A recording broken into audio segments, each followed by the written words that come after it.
Hi everyone, it's Jack Tash, All Leeds TV with the match review of. I'll do a classic match review. It's actually half time of a 2-game match. That's how I'm looking at this, right? It's a half time of a 2-game match. But I've got it wrong there. Norwich 0, Leeds 0.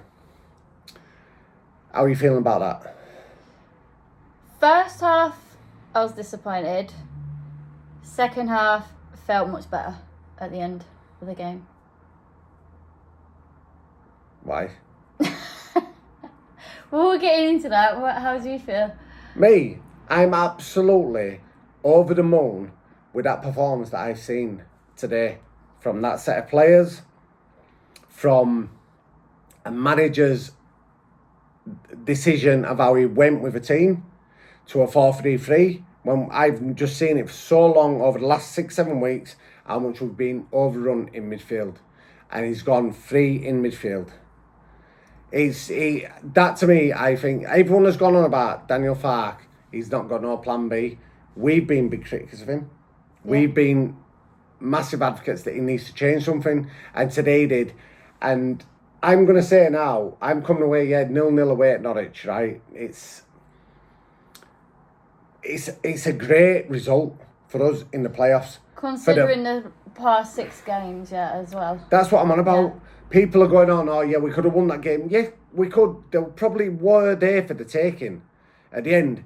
But it's just, the game management today, I'm absolutely ecstatic about. I'm ecstatic about how well we managed that game today. We've played Norwich away. The first 20 minutes, we knew they'd come at us. And we had to combat that.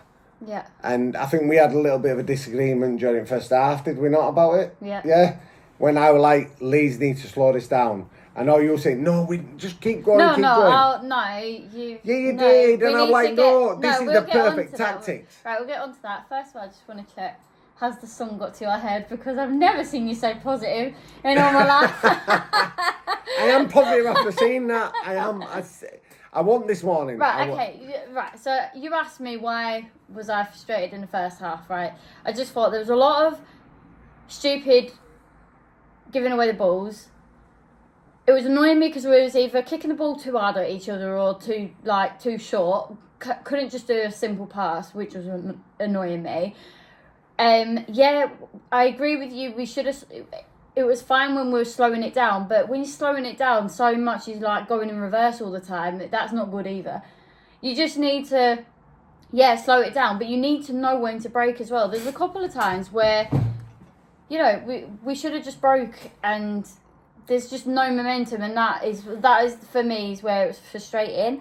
But I did see a glimpse of how we used to be and stuff, but that first half I was really frustrated. But the second half I felt much better about it, especially the changes that he made I thought had an impact massively, and even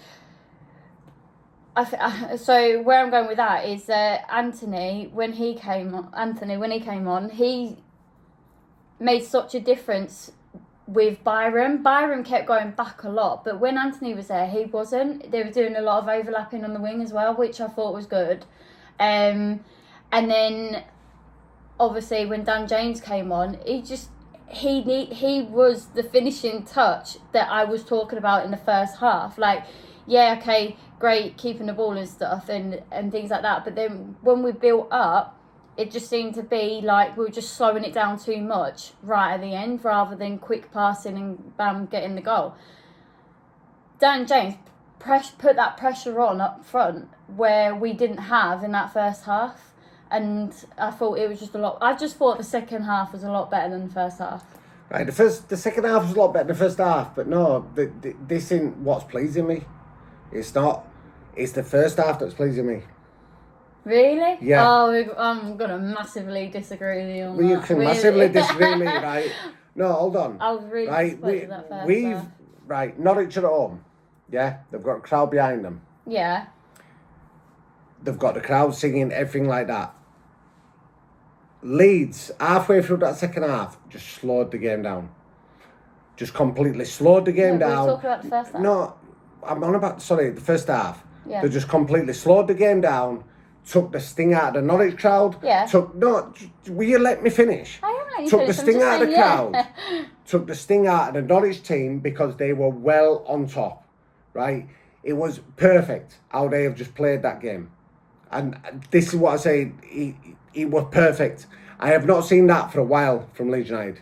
In the last 6-7 weeks, and a game of this magnitude, end of the day, it's a two-legged game, right? It's a two-legged game. You don't lose the first leg. You don't lose the first half of this game. So just combat things and that is what Leeds United have done perfectly today. I think Fark has got it absolutely perfect. He's set up the lot today. I disagree. We have been seeing that. We've been seeing too much of that, and that's why we haven't been good in the last couple of games. Well, they were good today. Because we slowed it down too much, and we're constantly going sideways and backwards. And you said that in previous videos. Yes, but today was the time when they had to do that. Yeah. To get a result, and they did it. And they think this is what I'm saying to you, right? They needed to get a result today. They needed a performance. They needed a solid performance, and we got it today. We got it from them. We looked much better, but I'm just saying that first half, I don't think we did. I thought it was the same sort of typical how we've been playing, just constantly losing the ball, not getting a second ball. You know, they'd have, say if we pressured them, there was no other person there to pick up that lost ball. They just kept winning everything, and that was frustrating me. And they had a lot of possession and everything. And then, like you said, when we did get hold of possession and we slowed it down, that stopped them massively, and that was good. So there you go. Then that's but the I'm tactics are spot on. yeah, That's exactly what you yeah, need that to was do good. in a game of this magnitude. There was times where, okay, in the second half, I think it was we were going sideways and controlling it, like I say, slowing it down, going back and everything. But we did that when we won the ball in their half. So we were just above the halfway line. We had the ball up there, and we should have been going for goal. But instead, we passed it all the way back, sideways and everything, all the way back. And then we lost it and they nearly had a corner. So that doesn't always work, does it? Because then they could have got a goal out of that. So for me, yeah, it is good to an extent. They did it too much. Do you know why I'm saying it's good? Though. Can I just tell why I'm saying it's good? Is because of how much we have been conceding recently. Yeah. That today, yeah. I seen a solid team. Yeah, I seen a team that wanted to play for that. They wanted to play for that shirt today. That's what I seen, and that's the thing that's got to me. Right, I wanted to see that. I wanted to see it for weeks and weeks and weeks. Yeah. And I've seen it today. Yeah. I've seen it. Yeah, definitely. And like even though we had fucking 12 against us with a referee, yeah, which that's another thing I'm getting there because I am sick and tired. Right, the thing is,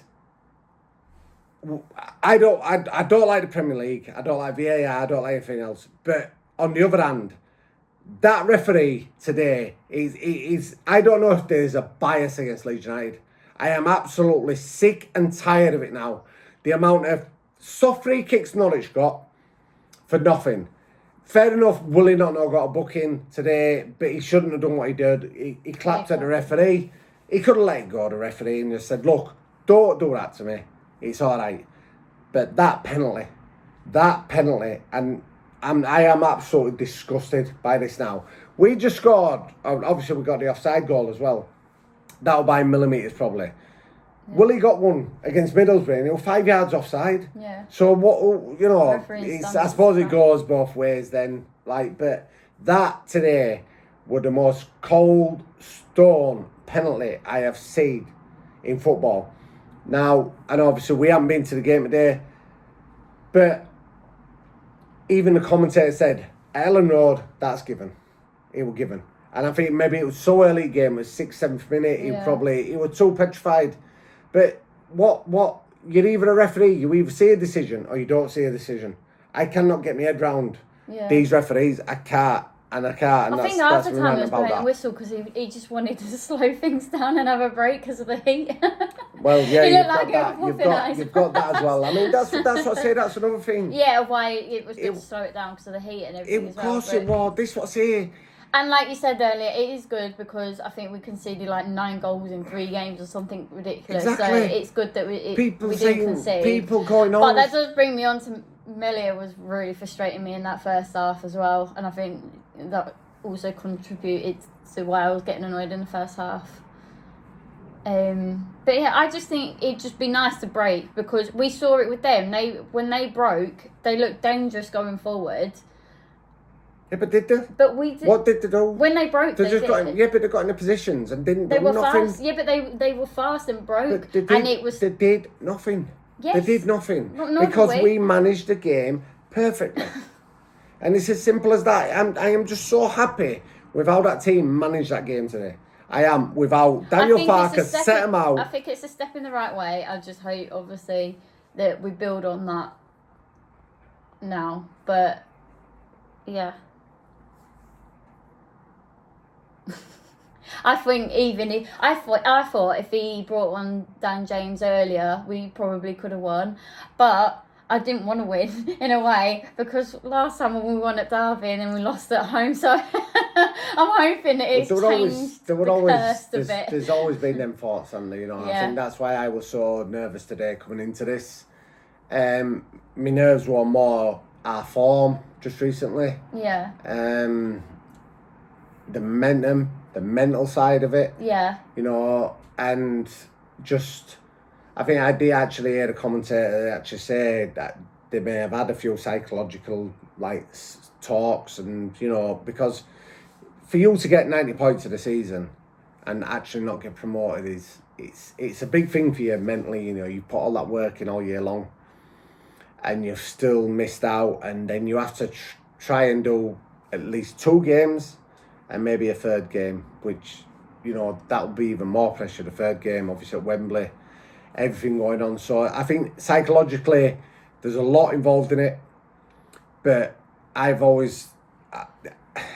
been a little bit not critical. I'm not being sort of overly speaking critical about Fark, but I've been sort of having me bit of ums and ahs about him. But today he's gone right back up in my estimation, because he did the right thing. He put 3 midfield. He put 3 midfield to just combat Norwich, and I still now can't remember Norwich having, apart from probably that Josh Sargent's header, apart from that, I don't think they actually had one chance, and I think it sets up nicely for the home leg. But there you go again. Psychologically, it's a different animal now at Ellen Road on Thursday night, because you're going to have 30,000 Leeds fans expecting. Does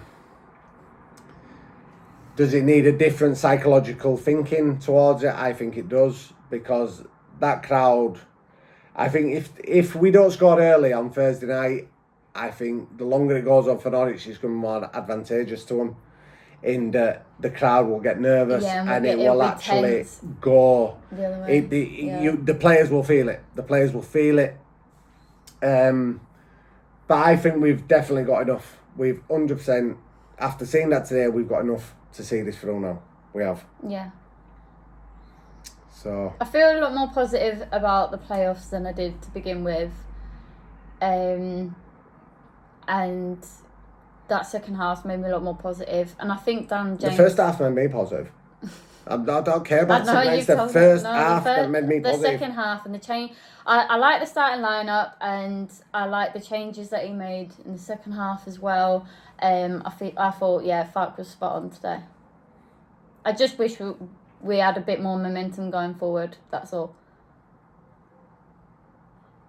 No, I'm happy. I'm happy with that. I know you just want free flowing football, but I just loved the pragmatic, do not get beat approach that I think we had today. I do. That's how I look at it. It was more important to me to not go into that second leg with a deficit. That's how I looked at it.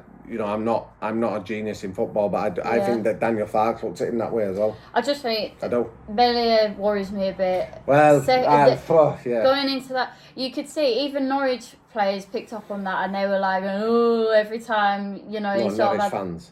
What did I say? Norwich players. Norwich fans. They want him crap. What they want him second. Norwich fans were picked up on, you know, how shaky he was and stuff as well. Yeah. Yeah, but this is again. It wasn't that he was shaky. It was just his distribution. His distribution. And I think a lot of it. And I'm going to actually. There's one thing that I'm going to pick up here. There was one ball that he gave to Gruev. But Gruev were actually screaming, "Give me the ball, give me the ball." Yeah, but no, on the other hand, Melier can see in front of him. All three people and could see that the man that had he's a players bit, around him and still gave it to him. He's a bit suspect.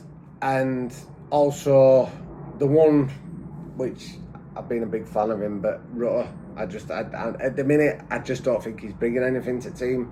I can't see. I don't know what it is. I don't know what. He's not. He's losing ball all the time, Tasha. He's just. Yeah, but I thought. Even in first half, he's trying to dribble in the fucking corner. I thought Kamara lost the ball a lot, and you thought he played well. No. Right, let's have this I thought argument. He played well in the second half. I thought Kamara was brilliant. If you watch where he was, he was everywhere. First half, I would have took him off there. I just thought he lost a lot. Why? I thought he lost a lot. I thought Byron was too negative in that first half, but then in the second half, I thought they both changed. I thought they both changed because of Anthony as well. Is it Anthony or Anthony? And I don't know. Anthony. But this has gone right fucking negative. No, look. For me, no, right. We've got a 0-0 away in the first leg of the playoffs. In fact, do you know what? I'm happier with that than actually coming home with 1-0 because I don't remember at Derby. I remember what happened at Derby and we got too complacent thinking we've done it. I am actually more confident now coming away with a 0-0 and actually winning there. Yeah. Because they would have to come and really have a go. Yeah. Really have a go. And it takes all it takes is one mistake, what we had between Cooper and Casilla. He was called Casilla. What was his name? The fucking keeper. Casilla? I don't remember because the racist fella. Yeah. Yeah, Casilla, yeah. And right on half time, it only takes one mistake on it, you know what I mean? But I'm more confident that to go into that second leg 0-0. Yeah, obviously West Brom, Southampton. That ended up 0-0 as well. So all to play for both teams. Yeah. I don't know what else to say, you know what I mean? We've had a bit of a split opinion tonight, myself and Tash. I'm over the moon, she's not happy. I'm not happy. You've twisted my words completely. Well, there. you were just mourning. You were mourning. I'm like over the moon. The first half, but I just liked the pragmatic approach that Daniel Farkas took to that game. It was just do not get beat. Because of how many goals we've been shipping in recently, how easy we've been to get beat. We've just lost 4 of us last 6 games. We've lost 4 of us last 6 games. Don't emphasise on it though. Like you said, there's so much passing around and everything to keep all the ball and slow it down. But there's no one then making a run. Like spacing up areas and then making that run. There's no one doing that. And a lot of the time, it ended up going back and then down to Sam Byram, who a couple of times it went out. He just didn't know what to do on that line until Anthony came on. And that, for me, is why it changed completely in the second half. Well, anyway. That's that. Last I'm going to say on it. That's it. All I'm going to say is, Fark. No one can see you. Sorry. All I'm going to say is, Fark, you've got it spot on today. And he has. He's got it spot on for me today. He has. And Dan James, it's really good to see you back. So, we'll see you on Thursday. I'm hoping that I'll see you on Thursday, right? And I'm going to be absolutely paralytic and I'll just speak incoherent because we've just got to Wembley. Wembley. That's all the video might be. Wembley, but... Fingers crossed. Anyway, on to the next one. Leeds. Come on, Leeds.